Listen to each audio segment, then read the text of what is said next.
Gente, hoje eu estou recebendo aqui o Arthur Aguiar. O Arthur Aguiar, todo mundo conhece, mas vai que você é daqueles que deu uma volta em Marte, né? Voltou agora. Então, ele é ator, cantor, compositor, já foi campeão em natação. Tudo bem, Arthur? Tudo bom? Como é que você está?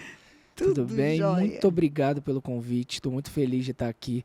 Quando eu recebi o convite, eu falei, gente, mas o que a Bispa quer falar comigo? Eu falei, meu Deus, que honra.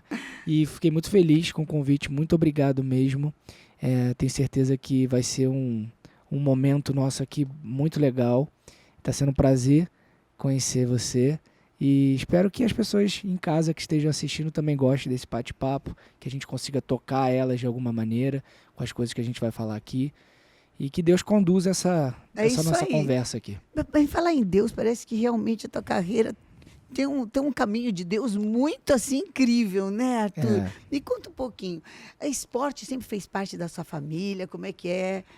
Como é que foi natação para você? Como é que aconteceu? Então, assim, a minha mãe ela é professora de educação física, professora de natação mais especificamente.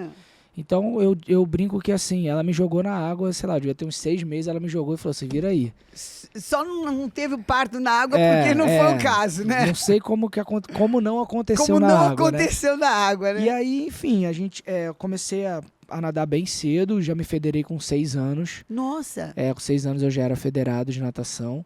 E aí fui construindo a minha carreira. Comecei nadando no Grajaú Country Club, que é um clube lá no Rio de Janeiro. Depois fui pro Botafogo. Aí fiz praticamente a minha carreira quase toda no Botafogo. O Botafogo, ele já fez muitos campeões, né? Ele é famoso por fazer campeões, bastante, né? E aí nadei quase a carreira inteira no Botafogo. Depois vim para São Paulo, nadei um ano aqui no Pinheiros, né? Que é um clube bem grande aqui em São Paulo. Depois voltei e acabei minha carreira no Botafogo, porque foi quando eu comecei a minha carreira no teatro. Como é que foi esse negócio? Sair da água pro palco? Então, assim, não foi nada muito programado. Por quê? Eu sempre nadei, então a minha vida ela foi sempre...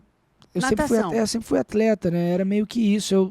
Teu sonho qual que era? Meu sonho era disputar uma Olimpíada, né? Eu acho que qualquer atleta, o sonho é disputar uma Olimpíada. Uma Olimpíada. Nunca tinha ocorrido que, de repente, você ia... Não, eu sempre gostei muito de arte, né? Sempre gostei de... Eu já tocava violão nessa época, tá? Aprendi a tocar violão sozinho, assim, naquelas revistinhas, sabe? Que tinha antigamente, de jornaleiro. Lembro. Aí eu fiquei lá, o violão e... Enfim, fui aprendendo, mas não cantava ainda, não cantava nada. Tinha muita vergonha de cantar. E aí Aí, treinando, sempre nessa visão de ser atleta, Olimpíada. O que aconteceu? Como eu comecei muito novo, e eu tive uma lesão quando eu tinha mais ou menos uns 13, 14 anos no ombro, e acho que uns 12 anos, e fiquei 2 anos sem nadar. Quando eu voltei muito atrás de todo mundo. Então eu tive que fazer uma força-tarefa para voltar para o lugar que eu estava. E aí eu fiquei 1 ano sem estudar, parei a escola 1 ano, né, com o apoio da minha mãe, óbvio. Só para investir na natação? Só para investir na natação. Então eu treinava todos os dias, de manhã, de tarde, para tentar voltar. Gente, punk, né? Então assim, ao mesmo tempo que isso foi positivo para aquele momento, eu consegui, né? Eu acabei minha carreira, acho que de uma maneira legal. Eu tinha acabado de ser vice-campeão brasileiro, tinha nadado um estadual onde eu ganhei 7 medalhas, 4 de ouro, 2 de prata e 1 de bronze. Uau! Então eu acabei a carreira num lugar legal, sabe? Não foi tipo, legal. não tava dando certo. Não, é que eu não aguentava mais treinar. E eu sempre fui um cara muito competitivo, eu sempre gostei de dar resultado. E eu sabia que era impossível. Nasceu no meio da competição, né, gente? Não tinha como. Não tem nem então, como. Assim, eu sabia que não tinha como eu conseguir me dar bem nas competições se eu não treinasse. É uma consequência. E eu sempre fui pro treino com a cabeça de tipo, putz, que legal, hoje eu vou treinar. Hoje é mais um dia de treino, vamos lá. E quando essa minha chave virou pra nossa, hoje eu tenho que treinar. Eu tenho que ir pro treino. Quando virou o tenho que, pra mim começou a perder o sentido. Então quando acabou essa primeira fase de competição, que era o meio do ano, né? Porque o calendário ele tem a primeira parte do primeiro semestre, né? E depois, eu vou botar o fone mais pra cá, assim, ó. Fica à vontade. Deixa eu ver aqui se ele... Deixa eu passar ele pra frente, calma aí. Se ele ajuda, assim. Pronto. Aliás, tá um Melhorou. super style. Tá vendo? Muito Eu legal. me arrumei pra vir aqui. Tô vendo. Não, gente, ele se arrumou, passou perfume. Deixa eu falar aqui pra todo mundo que tá cheiroso aqui. Que bom, né? Tem Bom, que eu ser, gosto. né? Tem que ser. E E aí, o que aconteceu? O calendário, assim, primeiro semestre, aí tem as principais competições e acaba a competição principal, que é o brasileiro, em piscina curta. Tá. E aí depois Piscina tem curta são de quantos 25 metros? metros. 25 metros. E depois vai para a piscina longa, que é 50 metros. Então, quando acabou, chegou no meio do ano, eu tinha cumprido essa minha agenda. E aí, em paralelo, eu não acredito em coincidência, tá? Mas vamos colocar coincidência para as pessoas para ficar mais fácil, para se situarem. Nesse meio tempo que eu já estava meio que não aguentando mais esse pique de treinamento e tudo mais, eu estava voltando de um treino, esbarrei na rua, lá na praia de Botafogo, com um ator que infelizmente até já faleceu, o Antônio Firmino. Quando eu esbarrei com ele, ele perguntou se eu era ator, e eu falei que não, porque eu não era, né? Não. E aí ele me deu um número de telefone, falou que eles estavam montando uma peça, que eles queriam pessoas, tipo, no meu perfil. Do nada, ele não nada. tinha visto você Do nadar, não nada, sabia que você era vice-campeão, nada. Nada. Ah, tá bom, então. E Olha aí, isso. Não é incrível? Não, muito incrível. E aí, aí calma que a história fica melhor. Calma. Aí, não fica nervosa não, que nem calma, que a história vai ficar melhor. O que aconteceu? Ele me deu esse número de telefone e eu liguei para esse número. E quando eu tava na Voluntários da Pátria, esquina com Praia de Botafogo, ali no Rio de Janeiro. Rio de Janeiro. Quem é do Rio de Janeiro vai saber. Quando eu esbarrei com ele me deu o telefone, eu liguei. Quando eu liguei, quem atendeu foi o Marcelo, que hoje é um grande amigo meu, Marcelo Pires. Me ajudou muito nesse meu início. E quando ele atendeu, ele falou, eu contei mais ou menos a história, o que tinha acontecido e tal. Ele perguntou onde você tá. Eu falei, eu tô na Voluntários da Pátria, aqui com esquina com Botafogo. Aquelas coisas que marcam, né? Fica aquela foto na tua cabeça, né? Aí ele falou assim, o Espaço Cultural do Felipe Martins, que foi onde eu comecei a estudar teatro, ele fica aqui na Voluntários da Pátria, número 39, vem aqui. Nossa, tava do lado. Tava do lado. Tava do lado. Aí eu fui lá. Quase que ligou do Espaço Cultural. Aí eu fui lá. E aí, enfim, aí conheci o Marcelo, ele me ofereceu para fazer uma aula experimental. Eu fui fazer essa aula experimental e abandonei a natação e comecei a estudar teatro. Basicamente, assim, o resumo é isso. Aí comecei a estudar teatro, aí estudei em outros lugares também, aí comecei a fazer uma peça atrás da outra, eu fazia uma peça, o diretor me via, me chamava para outra e assim fui indo. Mas foi assim? Foi muito rápido. O pessoal te reconhecendo rapidamente como ator? Foi muito rápido, assim, Eu comecei a estudar teatro em julho de 2008, tá? Só pra você ter uma ideia. Julho de 2008. E no início de janeiro de 2009 eu entrei no Nós do Morro, que era um projeto era um projeto que tinha dentro do Vidigal, tá? Um projeto social muito legal e que tinham profissionais incríveis assim que depois que eu quero trabalhavam falar lá. sobre o social com você. Tá. E aí segura a nota social daqui a pouquinho. Pronto. E aí em 2009 eu já tinha feito, em janeiro de 2009 eu já tinha feito 4 espetáculos, ou seja, em 6 meses, 7 meses eu já tinha feito 4 espetáculos. E eu tive a minha primeira oportunidade na TV de fazer uma participação na Malhação, que durou uma semana. Então Como é que foi? Era uma participação legal. Opa, desculpa. Não, tudo bem. Perdão. Foi muito legal. Como é que foi que você chegou na Malhação? Então, foi o seguinte, eu fiz uma... Um teste, você foi atrás? Eu fiz um cadastro normal, como ator lá na Portaria 4, na TV Globo, no Projac. Fui lá, fiz um cadastro normal, meus dados, videobook, deixei lá. E aí uma produtora de elenco viu, eles tinham que escalar uma participação e me escalou para essa participação. Só que eu era muito...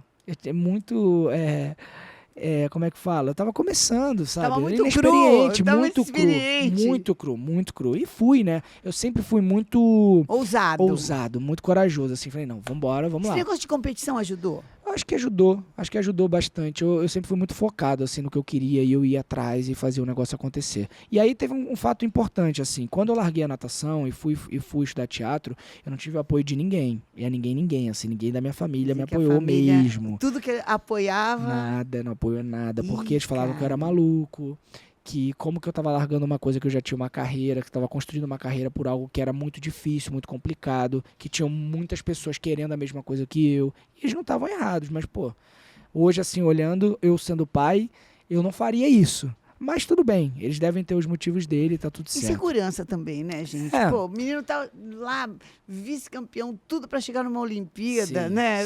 sim. Acho que o sonho dos seus pais também era esse, Sim, né? Bom, eu não Vamos dar um entendo, desconto. mas eu respeito, Tá vamos bom, dizer assim. E aí eu não tive esse apoio deles e tudo mais, comecei a fazer. E aí essa participação já me chamou uma outra participação dentro da TV Globo, e aí eu fiz outra, fui fazendo participações até que rolou minha primeira grande oportunidade, que foi fazer Rebelde. E aí eu fiz Rebelde, e a história de Rebelde é muito curiosa, porque ao mesmo tempo que eu passei para a novela, eu já falei isso algumas vezes, ao mesmo tempo que eu passei para fazer Rebelde, eu passei para fazer uma novela das 8, que antigamente era das 8, hoje se fala das 9, na Globo, que era Insensato Coração. Uma novela do Gilberto Braga. Fazer as duas. Eu tive que escolher entre uma e outra, né? Tá. E aí foi um momento muito difícil, porque... Porque largar uma novela de Gilberto Braga, né? Então, aí olha que engraçado. Talvez se eu já tivesse Deus na minha vida, seria uma decisão mais fácil, porque eu iria, obviamente, enxergar de cara que o que estava falando mais alto ali naquela minha dúvida era o meu ego, e não o que de fato era melhor para mim, Tá. né? Mas eu não tinha. O que ele na teu minha ego vida. falou? O meu ego falava, é óbvio que é muito melhor você fazer uma novela das 9 na TV Globo. É óbvio. Só que se eu fosse racional e eu conseguisse ser com a ajuda de outras pessoas, era muito mais inteligente da minha parte eu ir fazer uma novela na Record, naquele momento, que era uma emissora que estava muito em crescimento, e onde eu teria talvez mais carinho. Visibilidade. Não, visibilidade eu teria na Globo. Sim. Mas talvez eu teria mais assim, carinho nesse início, sabe? Mais possibilidade de erro. Eu acho que depois eu fiz outras 2 novelas das 9 na TV Globo. E eu sei que é um ritmo muito insano. Então, se você não estiver preparado, muito experimentado, né? se você não estiver preparado, a novela passa por cima de você. Por que o ritmo é insano? Me fala um pouquinho, porque quem assiste a novela acha assim que o cara vai lá... É que pensa, são muitas cenas para serem gravadas no mesmo dia, né? E são geralmente atores que já têm bastante experiência. Então, assim, não tem tanto difícil espaço. decorar? Aprender a decorar? Então, olha que engraçado. As matérias que eu sempre fui bom assim na escola era história, física, química, matemática. Física também? Mas história, eu fazia uma coisa que era interessante. Eu pegava, lia, né, os capítulos da prova, que iam cair na prova, e eu fazia um resumo daquilo, e eu decorava aquelas folhas todas, decorava mesmo. Então, assim, eu decorava 20, 25 folhas, às vezes, para fazer uma prova. Então, eu já fui desenvolvendo isso desde novo. Gente, Deus, né? Então, quando eu cheguei para atuar, o decorar para mim era algo que eu já fazia. Já fazia. Eu já e decorar fazia. uma história ainda... Só não era uma história de verdade, né? Exatamente. Isso. Mas naquele momento era a sua história de verdade e também. Que eu tinha que acreditar que aquilo ali estava acontecendo, né? Então, assim, eu tenho uma coisa também que é interessante, que é o lance da memória fotográfica. Então, eu olho assim, bato o olho uma vez e meio que já decoro. E aí eu vou. É o seguinte... Bom, dizem alguns que quem é já nasce feito, né? Mais ou menos, acho que Deus foi me preparando, assim. Foi te preparando. Acho que Deus foi me preparando. E aí foi isso, eu fui indo. Aí fui fazendo... Aí eu tive essa grande oportunidade de Rebelde, que pra mim foi a melhor decisão que eu tomei, assim, né? De ter ido pra Record, ter trabalhado esses anos lá antes de ir pra TV Globo, foi incrível. Foi lá que estourou com o personagem, né? Com o Diego Maldonado, né? Foi lá onde eu tive a minha primeira grande oportunidade, assim, minha primeira grande aparição, onde eu comecei a ter pessoas que se espelhavam em mim, que gostavam de mim de alguma forma, gostavam do meu trabalho, passaram a me seguir, né? Então, ali foi minha grande primeira oportunidade. Aí depois eu fiz uma outra novela na Record que foi muito boa, que foi Dona Xepa. Aí depois eu fiz um telefilme na Record e depois eu fui pra TV Globo. Tá. E aí a primeira novela que eu fiz foi Em Família, uma novela do Manuel Carlos. Que, se eu não me engano, foi a última que ele fez. E aí depois disso eu já fui fazer Malhação, que na verdade quando eu era mais novo, eu sempre assisti Malhação, né? Eu olhava e falava, cara, um dia eu queria fazer isso aqui. Quando eu fui fazer Rebelde, eu entendi que eu não ia mais fazer Malhação, que não cabia mais eu fazer, né? Porque é uma novela totalmente diferente, né? Uma linguagem, roupagem, porque tudo diferente, eu tinha entendido que já tinha passado aquele momento, não ia acontecer. E quando você não eles estava me se sentindo convidaram, velho, não, né? Eu tava me sentindo um pouco velho naquele não. momento. Tá brincando, Eu tava. Eu achei que eu não ia ter essa oportunidade. Então, quando eu ganhei essa oportunidade de fazer Malhação, pra mim foi um grande presente, assim. Tá até Que era o reprisando seu agora. sonho, né? Era um dos meus sonhos, né, fazer. Então eu tive a oportunidade de fazer Malhação.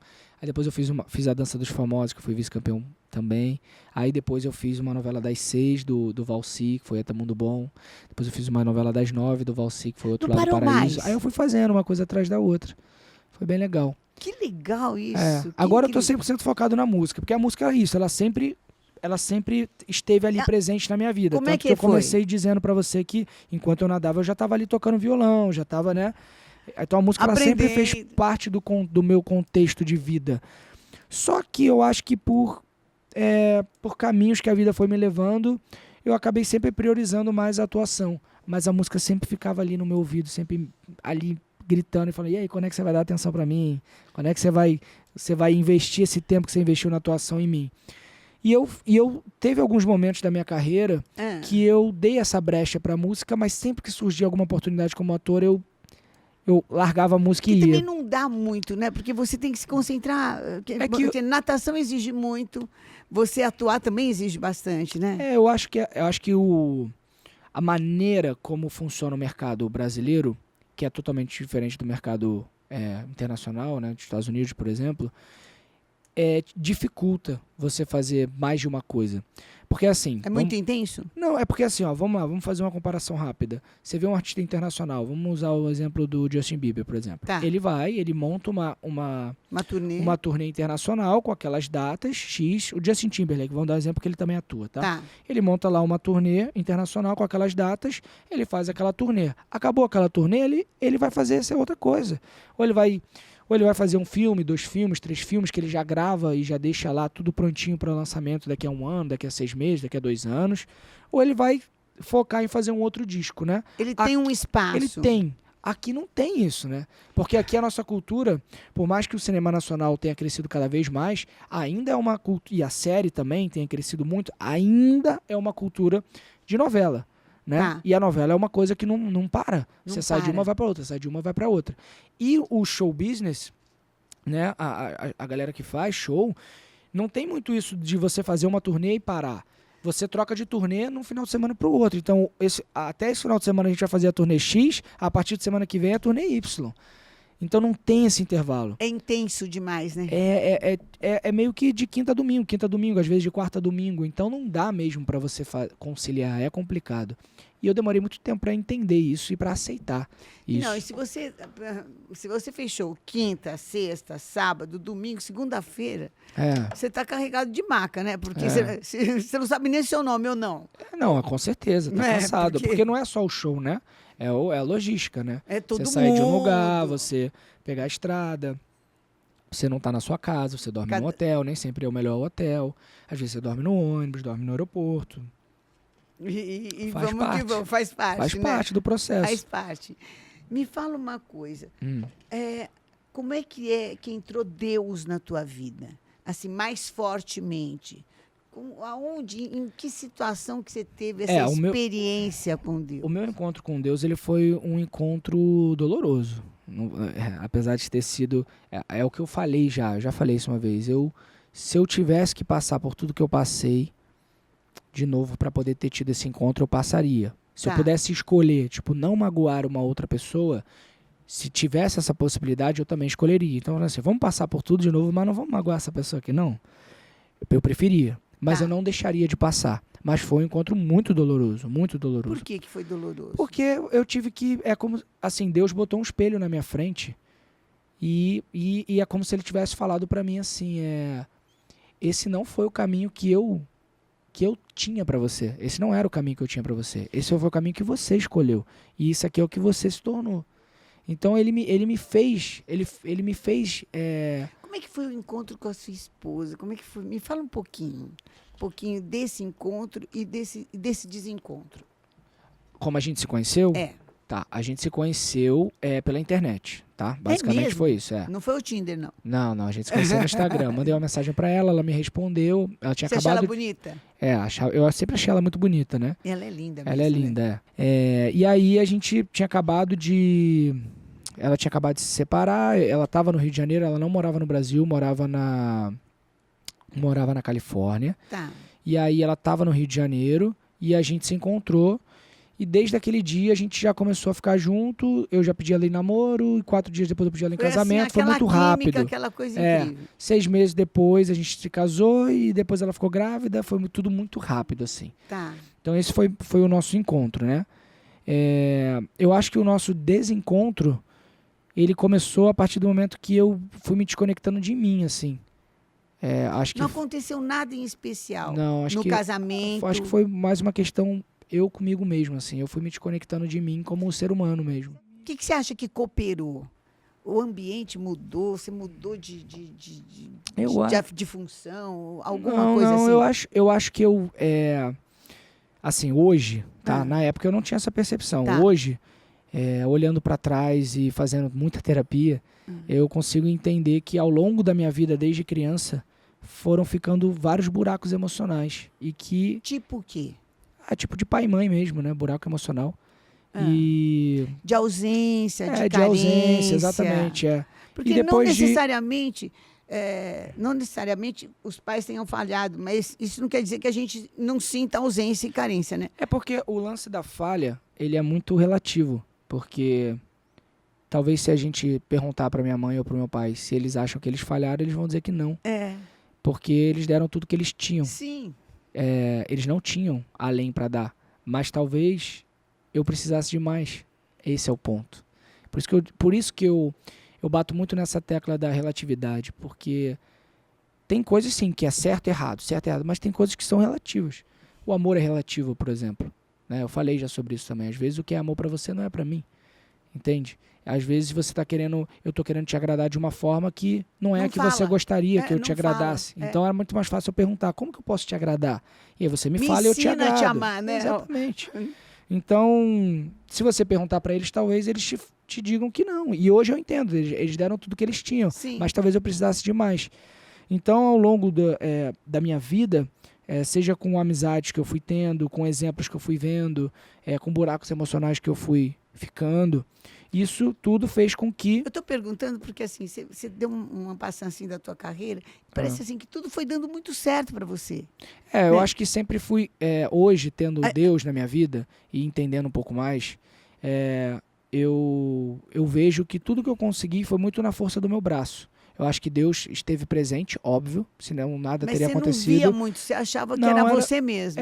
Eu acho que é isso que eu disse no início, eu acredito que não era necessariamente esse caminho que Deus tinha para mim. Tá. Eu forcei esse caminho. Então, e ele deixou. A Maíra é linda, né? Como é que foi? Então, mas é isso, Abriu uma brecha, não é porque não tem a ver com ela. Apareceu, não tem nada a ver com ela. Não tem a ver com ela. Tem a ver com você. Já falei sobre isso algumas vezes. A gente... Ficou muito tempo separado? Não, ficamos pouco tempo separados. Ficamos pouco tempo separados sem se ver. A gente ficou pouco tempo. Aí foi uma construção de volta de voltar a se falar. Quando caiu a ficha? De que exatamente? A tua, de que você queria a Maíra. De novo, que eu queria ela de novo? É que assim, foi um processo, tá? Vamos lá. A gente se separou. Aconteceu tudo o que aconteceu. Foi um grande choque pra mim. No sentido não tinha isso como plano de vida? De quê? De repente, um dia casar e o casamento não dá certo? Na verdade, assim, eu nunca tive na minha mente um objetivo claro de casar, mas eu sempre quis ter um filho ou uma filha. Tá. Não, um filho ou uma filha, tá? Mas eu nunca tive essa coisa de casar. Essa obstinação de, tipo, eu tenho que casar. Não, eu queria ter um filho ou uma filha. Isso eu queria ter. Quando a gente se conheceu, eu me apaixonei muito por ela. E eu entendi que ela era a pessoa. Tá. Só que, como eu vim dizendo, ao longo do meu caminho, eu fui me desconectando. Mas eu acho que depois que eu me casei com ela, e ao longo do tempo ali e das coisas que vieram acontecendo na minha vida, eu fui me desconectando muito de mim. Muito, muito de mim. E eu não sei ali em que momento foi que eu virei minha chave e me perdi totalmente de mim. Tá. Então eu já não era mais a mesma pessoa que ela conheceu. Já não era o Arthur. Eu já não era presente, eu já estava muito ausente, já estava muito no meu universo, no meu mundo, muito no celular. Então eu já vivia um outro universo, Tá. sabe? E aí aconteceu tudo o que aconteceu. Foi pela internet também O quê? que você conheceu Que eu a outra pessoa? Não, é porque não teve uma outra pessoa especificamente. Foram várias situações, né? Ah, tá. Não foi Então que eu me perdeu apaixonei mesmo. por uma pessoa e Então me perdeu envolvi com geral. ela. Me perdi geral, assim. Foi bem feio, assim, vamos dizer. E Se vê desse jeito dói. dói. Por isso que eu disse que o meu encontro com Deus foi muito doloroso, né? Foi muito dolorido. É ruim, Arthur. Porque, sabe por que eu tô falando? Porque tanta gente acha que quando você tá com muitas, você tá muito bem. É porque existe um vazio, é isso que eu tô dizendo. Nada preenche. Existia uma vontade de preencher algo que nunca era preenchido. Então, por isso essa vontade de estar o tempo inteiro preenchendo com algo. E aí eu demorei para entender isso. E eu acho que a minha principal dor, a minha principal culpa, que hoje, graças a Deus, eu consegui transformar em responsabilidade, não culpa, porque a culpa ela não te leva para lugar nenhum, ela só pesa na sua vida. A Verdade. responsabilidade faz com que você tenha clareza de como você pode transformar aquele problema numa coisa boa, tirar o que foi de positivo daquilo e tentar amenizar o dano que você causou naquela pessoa ou naquelas pessoas. Mas eu acho que o que mais me doeu foram 2 pontos. Primeiro, entender que eu estava afetando diretamente a vida da minha filha, que não tinha nada a ver com isso, né? Então, eu já tinha afetado, porque uma vez que a gente se separou, minha filha já não iria conviver comigo como ela convivia antes, né? Mesmo que eu fosse ausente, de alguma forma, eu estava ali. Então, eu já estava impactando diretamente na vida da minha filha. Esse foi um ponto. E depois, o segundo ponto foi quando eu realmente consegui enxergar a Maíra e entender o dano que eu tinha causado nela. Seja por promessas que eu tinha feito que eu não cumpri, seja pela ausência, seja pelas traições. Doeu. Então acho que doeu. Isso é o lance do espelho, é quando você se olha e você fala, eu que fiz aquilo, sabe? Eu participei disso, eu fui o causador disso. Quando aconteceu tudo e isso caiu na mídia e tudo mais, naquele momento foi um momento de rompimento total. Tá. Então foi um momento que ali já assim, ó, quando aconteceu, eu fiquei uns 3 dias deitado assim no sofá da minha casa, sem fazer nada, assim, sem tomar banho, sem comer, sem fazer nada, assim, mal, assim, Quer dizer, mal. pesou, né? Pesou. Porque ali foi quando a ficha caiu. Que a ficha caiu, pesou. Foi quando a ficha caiu. Mas eu ainda não tinha noção do impacto, do dano que eu tinha causado na minha filha, né? Que, assim, ela não sente ainda, mas... Sim, mas entende qual é o pensamento Entendi. hoje? E nela, né, na própria Maíra. Então, ali foi um momento duro, difícil pra mim. Gente, e 3 aí, dias. É bastante tempo. É bastante tempo. Nesse estado é muito tempo. Parece assim 1 ano, meu Deus. É muito ruim. E aí eu comecei a ver algumas coisas. Eu sempre tive um preconceito muito grande, assim, com a religião, de uma maneira geral, tá? Evangélica, tá? Sendo mais preciso. E por acaso, não por acaso, quando eu acredito na casa, eu comecei a assistir uns vídeos do André Fernandes. Ai. E o André, eu me conectei muito com ele, assim, Deus falou muito comigo através dele. E eu fiquei muito viciado em assistir vídeos dele. E eu comecei a ver, mandei uma mensagem para ele no Instagram, ele me respondeu. E ele foi um cara muito importante nesse processo, porque ele me deu muito suporte. E a pastora Deise também, que foi quem eu conheci lá na Estância Paraíso. Tá. Então, assim... Assim como Deus te fez encontrar, de repente, um ator na calçada, daqui a pouco, no fundo do poço, apareceu luz, Arthur. Eu acredito que ele tenha me usado de alguma forma, apesar de ainda hoje eu apanhar bastante por causa disso, por causa dessas coisas, né? Às vezes me dói, às vezes eu entendo que isso faz parte do propósito. Eu não sei do apanhar. Eu não me coloco como vítima, tá? Se alguém em casa estiver achando que eu tô me colocando como vítima, eu não tô. Não acho vítima, eu acho assim, que incrível que quando a pessoa está no fundo do poço, aparece uma luz. Sabe? Porque tem um monte de gente que julga. Tem, é o que mais tem, né? É o que mais tem, é gente que julga. Agora, é o que Jesus falou, quem não tem nenhum pecado, atira a primeira pedra. Né?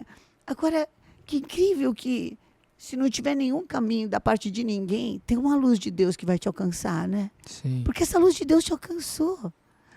Não foi? Me fala, a hora que você viu, puxa, eu posso voltar a ser a pessoa que eu vou achar legal. Na verdade, assim, foi um processo mesmo, assim, não foi da noite pro dia, tá? E é um processo também doloroso, não é? É um processo doloroso e é um processo que eu acredito que... E assim, o André sempre falou isso pra mim também, outras pessoas, a pastora Deise também. É um processo quase que eterno, porque é uma luta. As pessoas acham que depois que a gente conhece Deus, que a gente tem um encontro com Deus e que a gente se batiza, a nossa vida ela vai ser mil maravilhas e ela vai ser perfeita. E eu acho que é aí que as pessoas se frustram, porque ela não vai ser. É uma luta que a gente vai ter que ter ali diária. A gente precisa estar o tempo inteiro se alimentando da palavra, conectado, se alimentando, né? de pessoas que estejam no mesmo propósito que você, porque senão você vai falhar.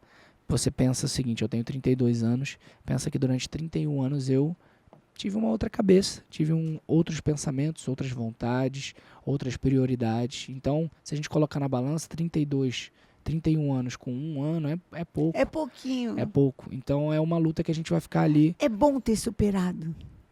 Eu acredito que eu estou num processo, né? É um processo. E eu espero estar nesse processo para sempre, porque eu acho que eu acho que o problema é quando a gente acredita que a gente já resolveu. Ganhou.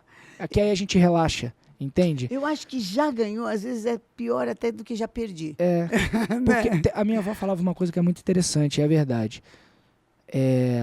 Geralmente, se a gente for parar para se não for um acidente que a pessoa caiu e tudo mais, mas geralmente assim, pessoa que morre afogada no mar é alguém que acha que sabe nadar muito e que vai lá desafiar o mar tá bravo e ela quer entrar, e ela quer... Se for uma pessoa que tem medo, ela não vai. Ou ela fica mais alerta, ou ela fica mais ligada. Então, eu prefiro estar alerta, estar ligado nas coisas, porque é muito fácil você cair. Mas ter se reencontrado é muito bom.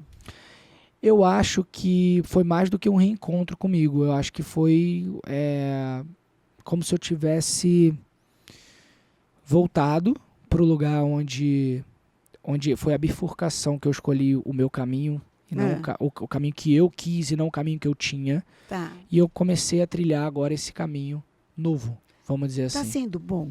Tá sendo bom. Tá sendo bom. O que agora é melhor do que antes? Eu acho que, assim, apesar de tudo que aconteceu ter sido pesado, eu sinto a minha vida ela é mais leve. Ela é mais leve, né? Eu acredito nisso. Eu acho que ela tem mais verdade. Eu acho que ela tem mais paz. Eu acho que eu acabei me cercando de pessoas mais interessantes, pessoas que somam mais na minha vida. Eu acho que Maíra, tá melhor? Tá melhor, com certeza. Tá mais tranquilo? Tá mais tranquilo, com certeza. Você mudou? Tirou um pouco de celular? Eu acho que não tem a ver com mudar, eu acho que tem a ver com transformar. Eu acho que mudar e transformar são duas coisas diferentes. Verdade. Eu acho que mudar, a gente muda aqui, volta, muda de novo, vai, a gente pega essa caixa e muda de lugar. Agora, se eu pegar essa caixa e eu transformar ela em outra coisa, ela já é outra coisa. Não tem como a gente voltar, entende? Então, acho que tem muito mais a ver com transformação do que mudança. O que transformou? Eu acho que a maneira como eu penso sobre a vida, eu acho que a maneira como eu penso em relação à minha filha, de prioridade, de estar com a minha filha, de estar com a minha família. Eu acho que transformou bastante coisa. Acho que a minha maneira de falar também. Acho que as pessoas que eu quero estar junto, quem eu quero dividir meu tempo.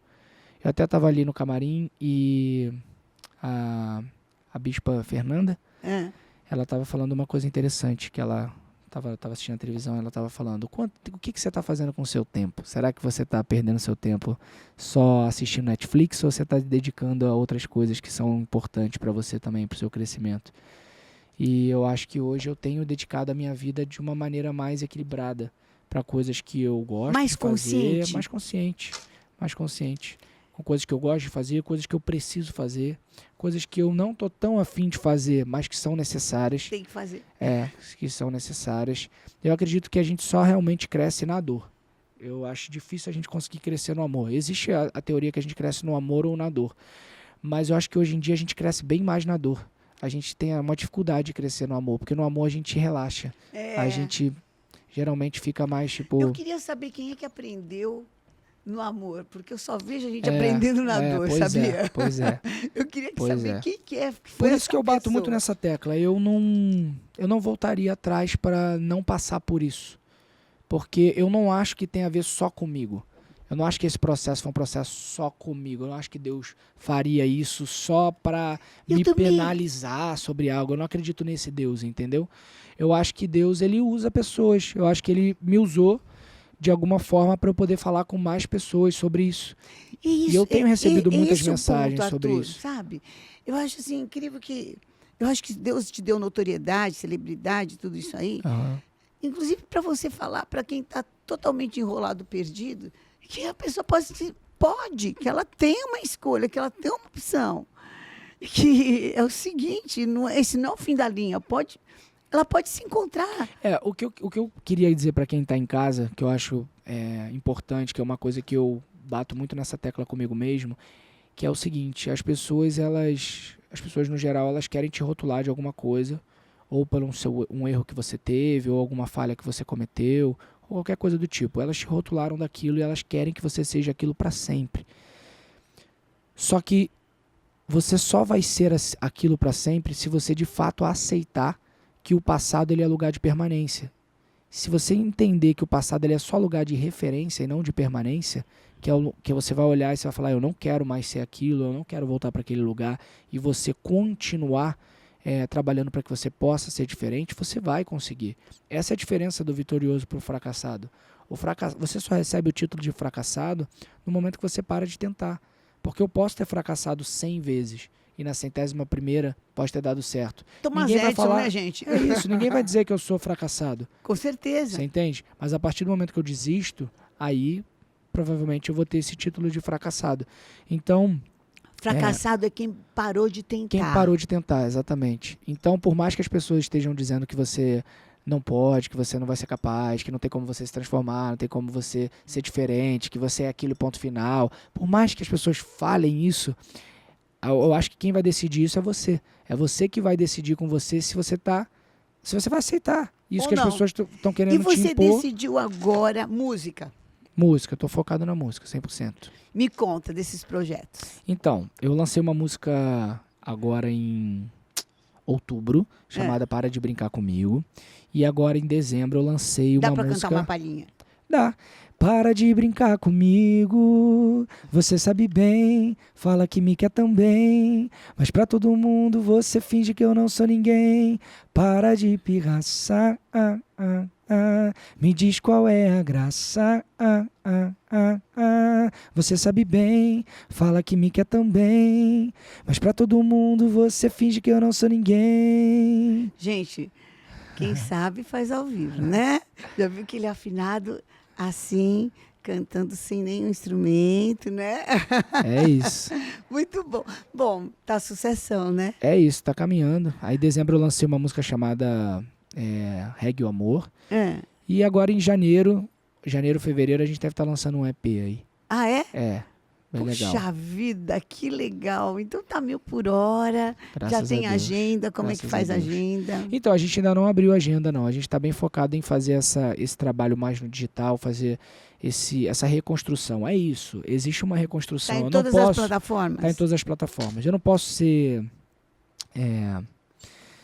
irresponsável e dizer que tá tudo normal. Não. Aconteceu muita coisa, isso abalou muita coisa, mudou muita coisa na minha vida, na minha carreira, e precisa existir uma reconstrução. Isso leva um tempo e tá tudo bem. Eu já aceitei que isso faz parte do processo. É isso, eu aceitei o processo. Eu acho que quando você aceita quando você entende Maíra o propósito, tá junto com você? Você aceita mais fácil o processo. Entende? Ela tá junto com você? Em que sentido? Se a gente tá junto? Apoiando. Sim, tudo. Sim. A gente tá mais junto do que nunca, assim, em todos os sentidos. Eu acho que hoje a gente é parceiro, assim, de verdade, sabe? Me considero um parceiro dela e ela já era minha parceira. Eu aqui não estava sendo parceiro dela, vamos dizer assim. E a Sofia? Me fala da Sofia. Ah, ela é uma delícia, né? Ela é linda. Sou suspeito pra falar que eu sou muito apaixonado nela. Ela é uma criança muito... É uma luz, assim, na nossa vida, sabe? É. Ela realmente veio pra unir a gente, vamos dizer assim. Porque por mais que a gente se ame, eu e ela, eu e a Maíra, a gente sabe que se não existisse a Sofia, seria muito difícil essa volta. Porque provavelmente ela teria ganhado o mundo, teria ido morar em outro lugar e eu teria, de repente, tomado um outro rumo. E o fato da gente ter uma filha, óbvio que as pessoas podem se separar se elas quiserem Sim. e tal, mas quando você tem uma filha, você tem que ter pelo menos um mínimo de diálogo, né? Você tem que ter uma Tem relação, como, né? né? Você vai ter que ver a sua filha, né? Você vai ter que compartilhar a guarda da sua filha. Então isso fez com que a gente não pudesse ficar sem se ver, sem se falar. De E eu vez. acho que isso contribuiu para que a gente pudesse se dar essa nova oportunidade. Não foi pela Sofia, foi porque a gente Sim. realmente se ama e a gente quer estar junto. Mas a Sofia, ela é um ponto muito importante. E eu acho que até nisso Deus trabalhou certinho dentro do propósito que ele tinha nas nossas vidas. Então acho que hoje eu entendo por que a Sofia veio tão rápido. Porque talvez se ela não existisse, talvez esse meu processo de reconstrução seria diferente. Né? De reconstrução de família, É reconstrução bom olhar de para pessoa. trás e ver que tudo cooperou para o bem. É bom. Eu consigo olhar para trás e tirar coisas positivas, assim. Eu não bato nas teclas negativas, não. Tiveram muitas coisas que não foram legais, que aconteceram, que não eram verdades dentro da Tá. história.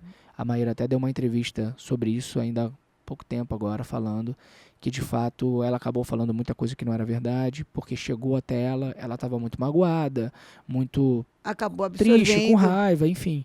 E acabou tomando aquilo como verdade e só jogou na internet. E aquilo viralizou e virou verdade. Mas tiveram muitas coisas que foram faladas que não eram verdade mesmo, assim, sabe? E acabaram entrando no bolo. Então é como se eu estivesse pagando uma conta até maior do que a que eu tinha que pagar. E aí eu volto a dizer, quando eu falo isso, eu não estou me colocando como vítima. Tá. E eu não estou dizendo que a conta que eu tinha que pagar já não era pesada e grande, já era. E esse é o ponto. A conta que eu tinha para pagar, ela já era grande e ela já era pesada. Então, quando juntou todas as outras coisas que não eram verdade, a conta ficou muito pesada. E aí, por mais que eu fale, por mais que ela tenha dado essa entrevista, as pessoas não acreditam. Parece que as que não pessoas é gostam real. de ficar com a pior versão, né, gente? Elas não acreditam que tiveram coisas que ela falou que não eram verdade. Tá. Entendeu? Então Mas ficou aí, como verdade. Aí fica... Bom. Eu acho que assim, o que talvez me incomoda Ah, é o seguinte. Eu acho que as pessoas elas poderiam usar essa vontade de apontar para o outro de uma maneira mais positiva, que é assim. Tem vezes que estão acontecendo coisas que a gente não está enxergando. Se você quiser dar luz para isso, para que a pessoa se torne melhor, eu acho válido. sim. Tá? Agora, se é só para bater, se é só para judiar, Pra se é só quê? para julgar, se é só para colocar aquela pessoa para baixo, para quê? Pra quê, né? Entende? Então esse é o ponto. Porque assim, por que eu ou qualquer outra pessoa que errou ou que falhou, por que ela não pode ter o direito de querer ser diferente? Por que ela tem que ser igual? Por que ela tem que continuar naquele mesmo lugar? Por que você não apoia? Porque a questão, o questionamento que eu faço é, se você me bateu porque você julgou que o que eu estava fazendo não era correto, por que agora que eu não estou fazendo e que eu estou querendo ser diferente, por que você não está me apoiando? Porque se você me julgou é porque você estava dizendo que Não eu não estava era, concordando. que não estava concordando. Se eu estou disposto a fazer diferente, por que você não quer me apoiar? Concorda comigo agora? Por Né? que não, entendeu? Por que não? É verdade. Eu acho que se cada um pudesse julgar o outro como gostaria que fosse julgado, É, isso aí. eu acho que a mesma medida que você está usando para o outro, se você quer que seja usada para você, então pensa nisso. Porque com a medida que a gente mede, é com essa mesma que a gente vai ser medido. As pessoas às vezes não têm noção que elas estão entrando numa loucura que vai trazer consequência para ela mesma. É aquela história, né, aquela passagem que tem sobre Davi, né? Que Davi pegou a mulher de um outro cara, e aí veio uma outra pessoa e falou, né? Falou para ele sem falar que era ele, E ele falou, vamos matar ele. É. Pega lá pra matar. Ele falou, então, mas é que eu tô falando de você. Então, E, né? porque Então, acho era que fácil, sabe o que é fácil você julgar o outro, A né? gente julga o outro com um monte de acusação e a gente julga a gente mesmo com um monte de desculpa, né? Exatamente. Se a gente julgasse o outro com as mesmas, Exatamente. se julgasse com as mesmas acusações que o outro, ia ficar uma coisa mais. Se Davi soubesse que estava sendo falado, que era dele que estava sendo falado desde o início, ele ia falar que ia matar. Concorda? Concordo. Então. Mas você sabe que o que me chamou a atenção na tua história, da Maíra, de tudo, é essa superação, sabe? É esse novo tempo. E eu sou apaixonada por superação. Eu sou apaixonada por novo tempo. Eu creio num Deus que nos faz superar. Eu creio num Deus que faz as coisas ficarem melhores do que antes. E eu falei, não, eu preciso conversar com o Arthur, porque eu quero saber, você é um campeão, você nasceu para ultrapassar limites, né? E eu imagino que na tua carreira de natação, você tenha que muitas vezes sair da piscina e falar, caramba, tinha tudo para vencer, deu alguma coisa errada, ou uma cãibra, né? Pode ter sido, né? Ou sei lá, alguma coisa, mas na próxima vez eu vou. Né? E eu vejo isso na tua vida também. Pode ter sido doloroso, acho que agora você tem maior celebridade, muita gente conclui, deduz e quer enxergar o que quer enxergar, mas essa superação, Arthur, isso assim, para mim, eu acho incrível. E é isso que eu queria focar. Como que isso trabalha com você todo dia? Quando você recebe uma enxurrada de sei lá, crítica, comentário né? ruim, de crítica. Como é que você trabalha? Como é que você lida com isso? Hoje em dia eu tento não absorver muito isso. Já foi mais difícil. Antigamente eu absorvia mais, isso mexia muito no meu dia, me atrapalhava bastante, porque... Tem gente que é cruel, né? É porque eu acho que é só o bater por bater, sabe? Não é as pessoas, elas não querem que você seja melhor. Elas só querem te botar pra baixo mesmo. Esse é o único intuito delas. Entendi. Então, eu parei de ver. E comecei a virar o meu olhar para o que realmente importava. Tá, tudo Tirou bem. o Elas foco. acham isso de mim. Mas o que Deus pensa sobre mim? O que Deus tem pra mim? O que eu posso ser pra minha família? O que eu posso ser pra minha filha? Pra minha esposa? O que eu posso ser pra mim? Pros meus amigos? Aonde que eu quero chegar? O que eu quero fazer? Aí eu acho que quando eu comecei a virar esse olhar para uma outra direção, isso fez com que eu começasse a caminhar. Até então eu estava muito ali batendo naquele mesmo lugar e tentando gritar sozinho contra várias pessoas gritando comigo ao contrário, sabe? Não adianta explicar para quem não quer entender, né? Não adianta. É o que eu falei para você, a própria Maíra deu uma entrevista, falou sobre isso e as pessoas não acreditam. Não querem acreditar, entendeu? né? Não acreditam. A pessoa não quer entender. Bom, vamos lá para um bate-bola rapidinho, tá bom? Vamos lá. Um livro. Um livro? Um livro que eu escrevi, Mais Amor, por favor. Mais amor, por favor. Vamos lá. Uma comida. Uma comida? Estrogonofe. Você faz muita dieta? Eu já fiz mais. Agora tá Eu já fiz tranquilo? mais. Você continua malhando? Eu continuo malhando de vez em quando. Já fui melhor nisso aí também. Eu só falei o nome do livro errado, você acredita? O livro que eu escrevi eu falei errado. Então bora. Vamos de novo? Vamos embora. Então lá. Vamos lá. Bate-bola. Um livro. Muito Amor, por favor. Muito amor, por favor. Uma comida. Estrogonofe. Estrogonofe. Uma cor.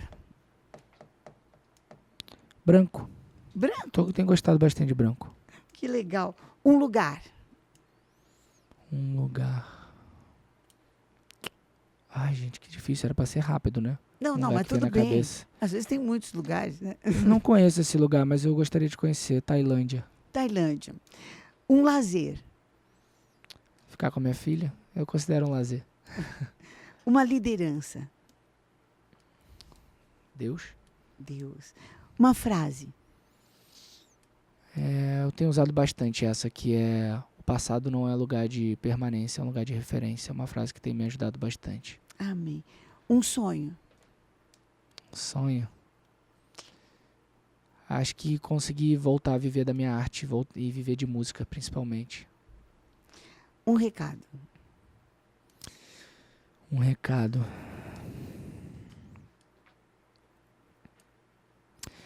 Eu não sei o que aconteceu na sua vida, eu não sei o que as pessoas falam sobre você, mas quando você tiver qualquer dúvida sobre quem você é e o que Deus tem para você, vá pro seu quarto, feche os olhos, ore bastante, converse com Deus. Eu tenho certeza que Ele vai colocar no seu coração o quem você realmente é, porque Ele sabe quem você é. Um nome. Um nome? Sofia. Sofia. Um homem. Um homem.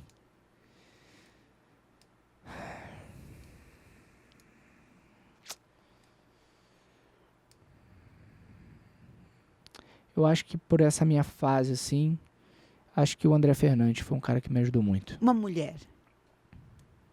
Maíra. Uma conquista. Conquista.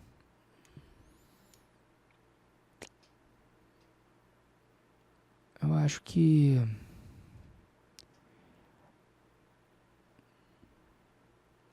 primeira vez que eu subi no palco pra cantar, assim, no Rebelde, assim, que eu vi aquela galera ali, sabe? Aquele momento acho que eu nunca vou esquecer. A gente não tinha noção do que a gente tava pra esperar. E aí ver aquele público lá lotado esperando a gente foi inesquecível. Uma alegria. Uma alegria. Estar vivo, poder fazer diferente. Arthur, eu gostei demais. Espero que tenha sido muito bom para você. Foi. Eu acho que... Ai, uma ação social que a gente botei aqui para falar e não falei. Sim. Alguma coisa social. Que eu estou desenvolvendo? O que está desenvolvendo, que você gosta É, de falar. eu tenho um... A gente está em parceria com essa empresa aqui, com a Dermiar. A gente desenvolveu vou até mostrar aqui. Dermiar. A gente desenvolveu um projeto social chamado Alívio Dermiar. O que é isso? Então, ele é um projeto que a gente, basicamente, nesse início, a gente vai atender crianças que tenham algum problema de pele, seja ele que exista cura ou não. O que é isso? Ele é uma pele, no skin. Posso abrir? Pode, aí não vai ter essa pele não, tá? Tá. Mas pode abrir sim. Essas crianças que têm problema de pele, que não cicatriza e tudo mais, a gente coloca como se fosse uma película em cima disso. Ela é feita... Com feridas, é isso? Ela é de células-tronco do chá verde. Então você coloca em cima e ela ajuda a fechar, ela cicatriza. Essas doenças que são autoimunes, ela não vai curar, óbvio, né? Porque não tem cura. Mas ela alivia, né, o sofrimento dessas crianças, faz com que elas possam viver melhor. Você mostrou umas fotos de feridas abertas, eu te mando para você botar aí na edição, para você ver como faz diferença, assim. Gente, então, eu achei assim muito incrível, porque pessoas com feridas abertas. Isso, principalmente quem tem diabetes também, e que essas crianças que têm esses problemas de pele mesmo, que fica tudo enfaixadinho, sabe? Então, eu acho que foi uma maneira que a gente encontrou de tentar levar um alívio mesmo para essas pessoas. Esse produto, ele regenera a pele, né? Regenera. Impressionante. Porque pessoas isso, com queimaduras, né, gente? Ó, ele é um produto que ele não é testado em animais, ele é 100% natural. Ele tem essa nanotecnologia. Tá. Ele é célula-tronco vegetal, ou seja, vem do chá verde.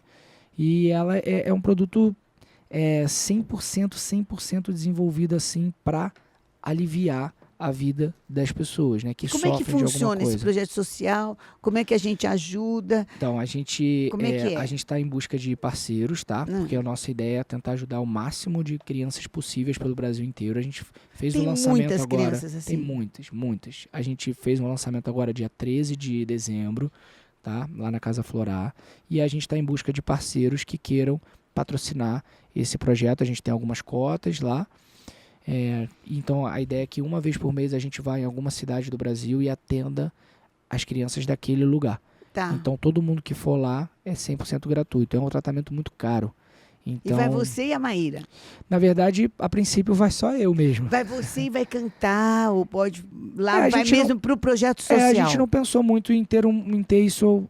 um show, não? Não. Acho que é mais ajudar atender essas crianças. Mesmo. Até porque é sofrido, né? É sofrido. É muito sofrido. É sofrido. É muito então, sofrido. a gente não quis A gente não quer transformar isso Num evento, assim, só né? uma ação social mesmo. Apesar de ser um dia Sim. de alegria, né? De felicidade, porque a criança ela vai estar recebendo um tratamento e vai estar aliviando a vida dela, do pai, da mãe e tudo mais. Mas ainda assim, ó, eu não sei se é um dia tão feliz assim pra gente fazer um show, sabe? Não sei, a gente pode pensar sobre isso, mas no primeiro momento a gente está com alguns médicos parceiros em alguns lugares do Brasil que conseguem aplicar essa tecnologia, porque não é simplesmente você pegar e jogar, né? Tem todo um porquê. E pra gente poder cuidar dessas crianças aí que gente sofrem com fogo disso. selvagem, né? Gente que tem feridas, gente que tem muitas crianças, tem também os albinos, a questão dos albinos, né? Que ficam em feridas, é uma coisa terrível. E assim, óbvio que qualquer ser humano sofre. Claro. Mas acho que eu quis começar pelas crianças, talvez por eu ter uma filha pequenininha também, mas eu acho que criança sofre muito, sabe? Não entende direito por que tá daquele jeito. Alergias terríveis que né? tem, né? E muitas crianças não sobrevivem mesmo, né? Então a gente pensou numa maneira de tentar pelo menos minimizar esse tempo que ela vai ficar viva, que ela não sofra tanto, sabe? Gente, muito legal. A gente vai abrir para o público também, para quem quiser doar, para ajudar o projeto. O projeto, todo o dinheiro arrecadado, ele é 100% destinado a esse projeto, Alívio Dermiar. Tá. A gente vai ter a gente tem uma, como é que fala? Como se fosse uma auditoria, não é esse o nome, mas tipo, as pessoas conseguem acompanhar tudo passo a passo, as doações, como que funciona, para quem foram os beneficiados dessa doação, quanto que custa para fazer o tratamento por pessoa, para que as pessoas possam entender para onde está indo esse dinheiro. Então isso foi uma tecla que eu bati desde o início, para que a gente tivesse essa transparência, para que as pessoas também se sentissem à vontade, seguras para poder fazer essa doação. Então assim, ninguém que está trabalhando nesse projeto está ganhando nada. A gente está ganhando, na verdade, a alegria de poder... De ser o alívio, de ser a cura para alguém, né? Para alguém. E a pele é o maior órgão do nosso corpo, né, gente? O maior órgão do nosso corpo é a pele. Então, isso realmente vai fazer a diferença. Arthur, muito legal. Parabéns. Eu quero te dizer que eu te admiro. Acho incrível a pessoa que, olha, para mim é assim, pior do que cair é ficar prostrado, sabe? É bom, para mim, a queda só pode ser um efeito mola para levar a gente para muito mais longe. Eu tenho certeza que você vai para muito mais longe. Estou muito contente. Beijo para Maíra, beijo para Sofia. Obrigado. Muito sucesso. Muito obrigado. Deus te obrigado abençoe. Mesmo pelo convite. Espero que você tenha gostado do nosso papo. Foi muito bom. Adorei. Às vezes eu fico mexido porque é isso, eu não me culpo mais, mas eu me responsabilizo. E às vezes eu fico tipo, é isso, eu entendo que faz parte do propósito, eu sei que eu precisava viver isso, mas o fato de eu ter machucado uma outra pessoa, o fato de eu ter indiretamente prejudicado a minha filha, é uma coisa que pra mim ainda dói, sabe? E aí às vezes quando eu tenho que reviver e falar sobre... Eu sei da importância, porque eu sei que tem pessoas em casa que, de repente, está passando por alguma situação parecida dentro da família. Isso ajuda a pessoa a ter força e querer ser diferente e tudo mais. Então, por isso que eu falo. Eu acho muito legal você ter se conscientizado. Eu acho muito mais forte isso. Acho muito mais intenso, porque cair todo mundo cai, sabe? Mas levantar, pouca gente levanta. Então, eu acho muito, muito mais forte. Eu acho que a tua filha vai ficar com uma impressão tua de um pai vitorioso. Tomara. De um pai que não se conformou. A sua esposa hoje tem de um homem verdadeiro, sabe? Que está lutando pela sua família.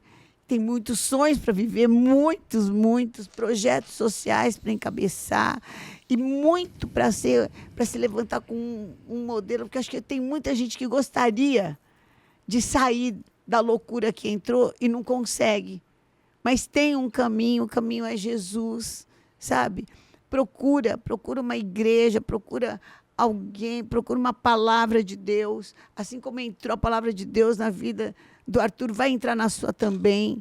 Então, para mim, a tua história, ela é uma história de uma pessoa vitoriosa.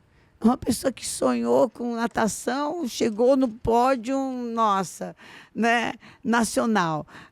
Daí, daqui a pouco está fazendo a novela do sonho Malhação. Agora, não sabe como um dia pegou um violão, começou a cantar, pronto. Vem, flui as letras, as músicas de uma forma incrível. Tá, deu uma derrapada, mas levantou. Isso é muito legal, muito bom. Tomara todo mundo que tivesse dado derrapada, parasse de derrapar, de se afundar e levantasse. Eu acho que parabéns. Obrigado. Deus te abençoe. Amém. Daqui é processo up. Valeu demais. Obrigado, Fica com viu? Jesus. Amém.